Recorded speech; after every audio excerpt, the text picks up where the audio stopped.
Hey,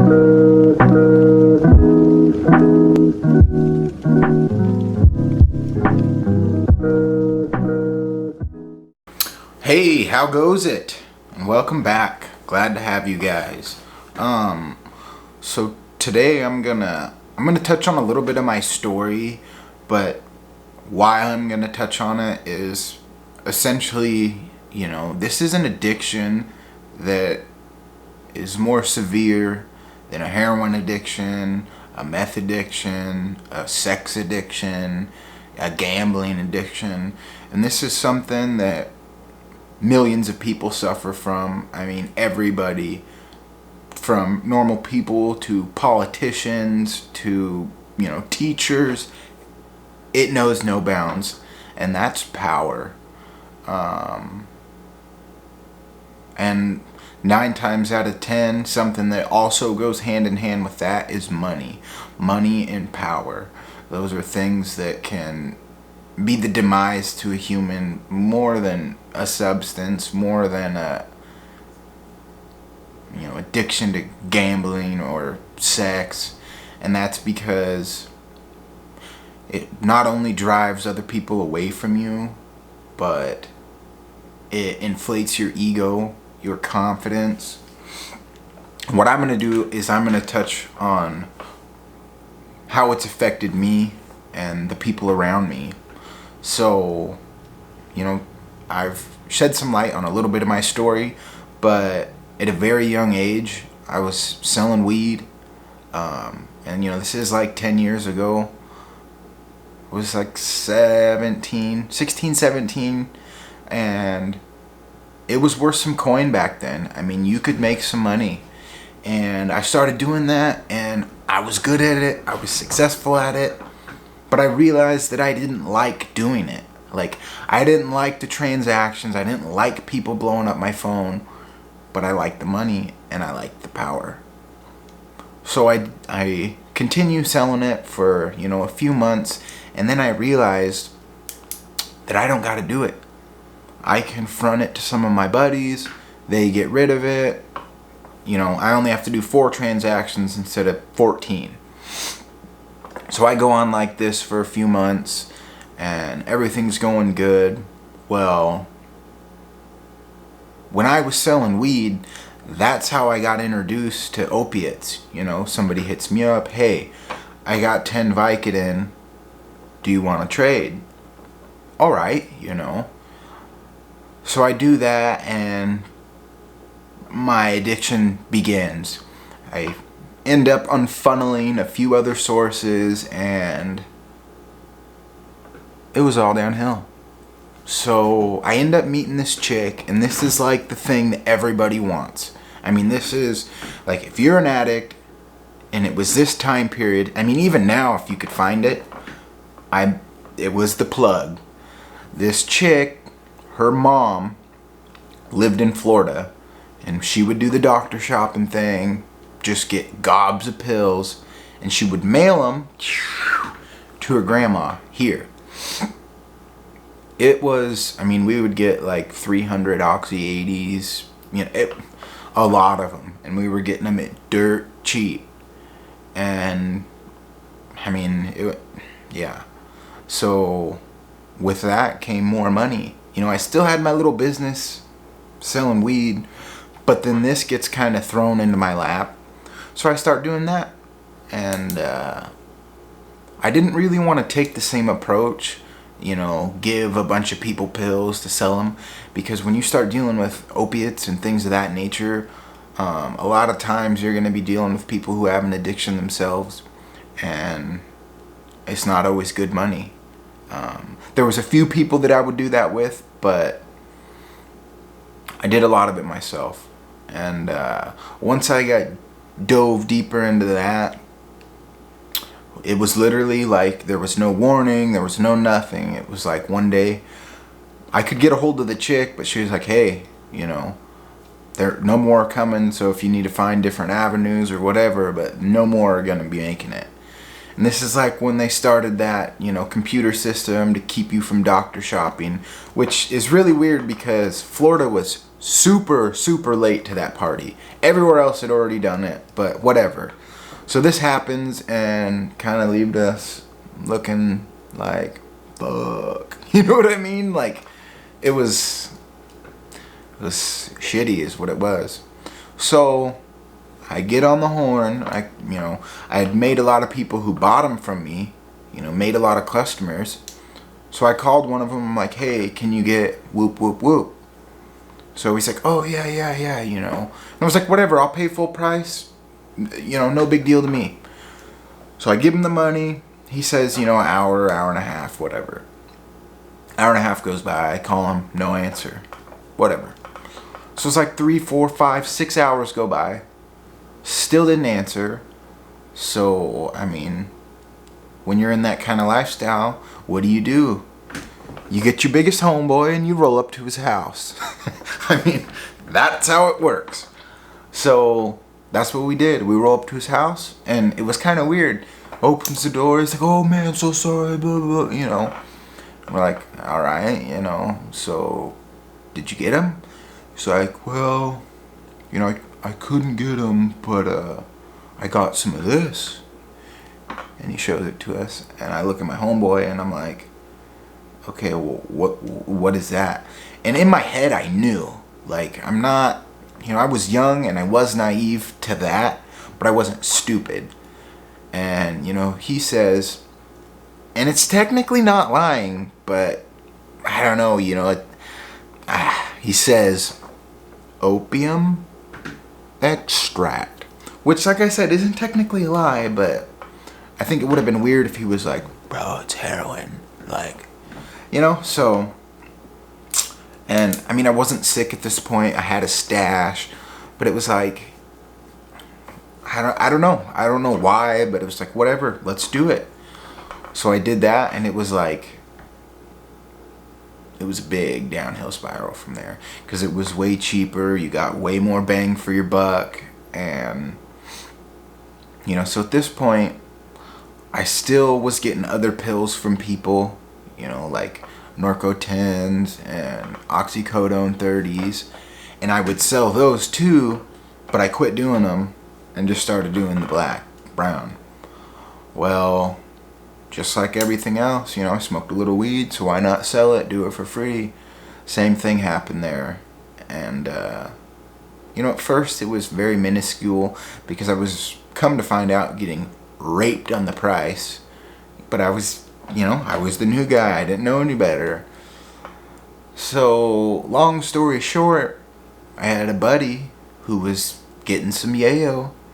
And his dude told him, if you can introduce me to some more people, for each person, I'll knock like $100 off your price for the yayo.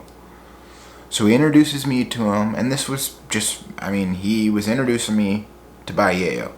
So I buy some from him. I get like, I don't know, an ounce or two. And I ask him about it. I'm like, hey, can you get the brown? And he's like, oh, yeah.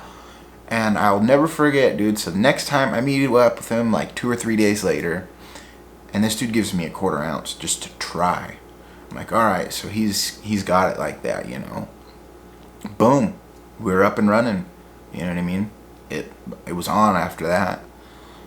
So, I started picking up 1 or 2 every other day about, and then kind of built my network up there. And the whole time, I'm at this point probably 17, 18 years old. Driving cars a 17 or 18-year-old doesn't normally. I honestly never bought no crazy ride, but somebody I was associating with at the time, we're young kids driving like 7 Series Beamers and Mercedes, Dodge Viper truck, like just, it was ridiculous. When I look back on it, like the people I had over, the cars parked in front of my house in the neighborhood I lived in was stupid. Like, just flaunting in all the wrong ways, like, and just dumb designer stuff just to have it, just stupid, like look at me, I sell drugs, like just so stupid. But that's what I'm talking about. You get that power and that money, and it gets you, and you start thinking dumb, and it happens to all kinds of people. Now, it happens in different ways. Like, a politician isn't going to be wearing a good, you know what I mean? But they have their own schemes going on and their own issues, so to speak. But, so yeah, I go on and I'm doing that, and I kind of like, I don't want to say the cards were tumbling down around me, but I should have seen the writing on the wall in hindsight. So like, a buddy of mine's dude, like, it's a guy I associated with, but he gets busted, right? So I don't think he rolled on anybody or anything like that, but the fact that he got busted, they were looking at our network. So I'm like, whatever, we lay low for a little bit, not near long enough. Like, looking back on it now and knowing what I know now, not nearly long enough. But anyways, we do, and right when it happened, I go, and he had some stuff stashed at a buddy's house, and long story short, I roll up there and I pick up like a kilo. And it kind of like dawned on me at that point. It's like, if I get in trouble, like, there's no coming back from this. Like, this is, I'm in a world I never imagined that I would be. So, and I personally never had anything that crazy of that substance, if you will. But it really dawned on me. So I do what I need to do with that. I get it to the right people, and I go back to doing my thing, And then, 2-3 months later, boom, another person gets wrapped up. And now this was somebody, like I said, I associated with, but he wasn't my dude. But we knew a lot of the same people, And, hindsight's 2020. I should have seen it, but I didn't. And actually, really, I probably did, but I was so, I wanted more money. I wanted more power. Like, when you have so many missed calls and text messages from people blowing you up, and each one of them is a $200, $300, $400, $500 shot, like, you get complacent with that. Like, oh, the money will be there. And I had the market pretty capitalized. I mean, it was quality, and it was at the right price. And, I definitely wasn't struggling to get rid of it. So it kind of gets to your head, And then after the fact, I hear people tell me, oh, like, so this is like later when I get clean, and people are like, oh, you used to always leave me waiting all the time. And it's like, it's true, a dollar waiting on a dime doesn't always make sense. Like, if I got somewhere I can make $500 in a pop, or somewhere I can make $20 in a pop, best believe I'm making $500 first. I mean, wouldn't you? Right? So anyways, this goes on for, probably two years about. So fast forward another couple months. Sorry, my story's a little all over, but fast forward another couple months, another dude gets busted. Now, this dude is in my circle. He's, he's people. And honestly, he was one of my best friends. And it's a weird situation. I almost, part of me really wants to get into the nitty gritty of it, but I have more respect for him than that still, even though we're not on the best of terms. But it was weird, So he gets busted, gets a baller ass attorney, gets out, bonded out, or I don't know exactly how it worked out. I think he got bailed initially, and then to fight the case. And he came over, and just the way he said it to me, like, you need to shut down shop. I think they're coming for you next. It was weird, and it might all, it was just weird. So I all but shut it down. I mean, it was very, very dumbed down. I mean, And I'll never forget, man. It was so weird. So September 1st, I have a buddy, who comes over, and he was going down to Sacramento to like see his brother, and I got all this money. He's like, bro, you want to go? And I would have kept him well, and I wanted to go, and I don't remember what it was, but I had something dumb hold me there that I thought was important. I don't remember what it was, but I mean, at this point, like, I could have left for months and been able to totally support myself.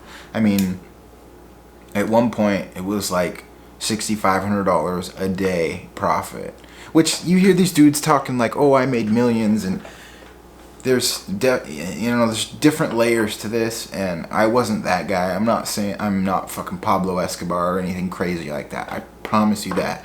But I was doing well. And I could have been fine. I mean, I had a stash, but I didn't for some reason, I don't really know why. I don't remember why, but it was just a weird point in my life. I was, when you're that young and you have that much money and power, you're not thinking right. And I'm all doped up and upper or downer or all around or niner, you know what I mean? So September 2nd, I'll never forget this day. September 2nd, 2011, probably 5 in the morning. Boom, boom, boom, battering ram, and they came in. They, whole SWAT team, guns drawn, and they sat us all down in this living room, and they're asking questions and this and that. Nobody's really saying much. Well, they weren't even there for me. They were there for somebody else who lived at this house, right? And then they find my stash, and it's like, whoa, whoa, whoa, whoa, whoa. That Cheech and Chong reference? And then they started having a field day. Oh, he kept saying, he's like, oh, some Mexican's gonna be mad at you. You owe him a bunch of money. And I'm thinking to myself the whole time, like, no, dude, I'm not on a front. I'm not, you know what I mean? It'll be a loss for him because he's not getting that money every day, but no, I'll be fine. And then, so then they start pulling people out individually. Boom, boom. And, and he pulls me out, and he's like, oh, we can make this all go away. And it's like, no. Like, I don't come from like a family with that kind of background or anything like that. But, my dad always told me, like, when you're doing something, no matter what it is, you got to realize that there's consequences for it. For every action, there's an equal and opposite reaction.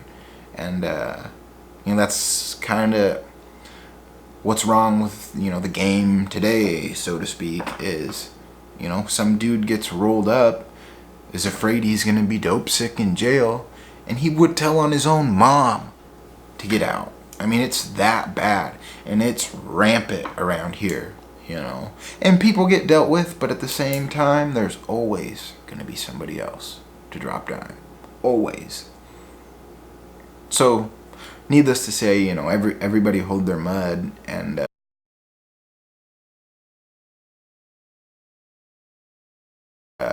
I just took the rap for everything, because it was mine. I mean, at the end of the day, but I just,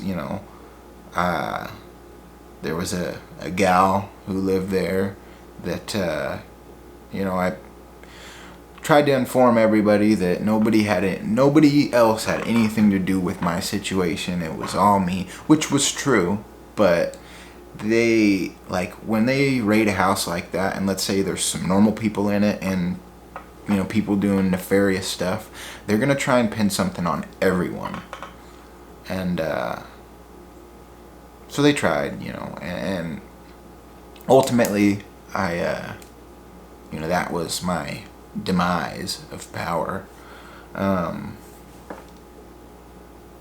it was like, when it happened, even that morning, right, after they got me up out of the bed and cuffed me, it was like a sigh of relief. Like, it was the weirdest thing, because I didn't have to deal with it anymore. You know, I was sick of it. Like, I didn't have to answer anybody's phone calls. I didn't have to go serve anybody up.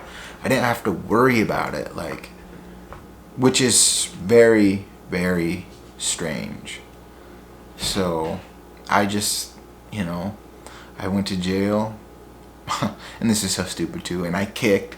And I was like just getting done over the bad part of it. And I get EPR'd. It's like released, essentially. Overcrowding. So I get out, and what do I start doing? I start using it again. So when all this happened, my parents moved all my stuff out of this house and took it to their house. So I had like $300 in $2 bills, a bunch of silver coins and stuff, like stuff that I knew that they didn't take, and then all kinds of, I wasn't sure if they were going to take all these electronics, or, you know, I wasn't sure what all they took. So I rolled up and I just started, you know, anything that was worth money, I grabbed it. Well, I'm going through, and I had a pound of weed in like a grocery sack. Well, it was in a bunch of sacks in a grocery sack, tied up, and I had this like flak jacket, and it was just on a hanger inside this flak jacket. Didn't find it. Like, after they found the big bag, they had their blinders on, you know, they weren't even looking anymore after that. So what I do, I went out, I got rid of whatever I could, and I got loaded. And that's how sick addiction is. But we called in a pizza. It's dinner time. I'm gonna wrap this up for you guys and try and get it out to you tonight.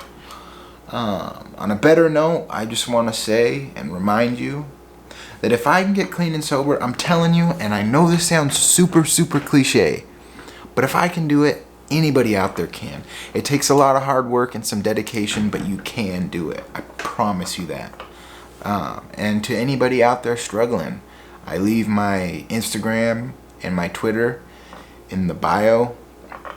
Seriously, do not hesitate to drop me a line. I'm no recovery expert. I know what's worked for me and what I've been through, and if you need help getting into somewhere, I will make phone calls I need to make. I mean, I can only do so much, but don't be afraid to reach out. At bare minimum, I can point you in the right direction. And with that, y'all have a blessed day.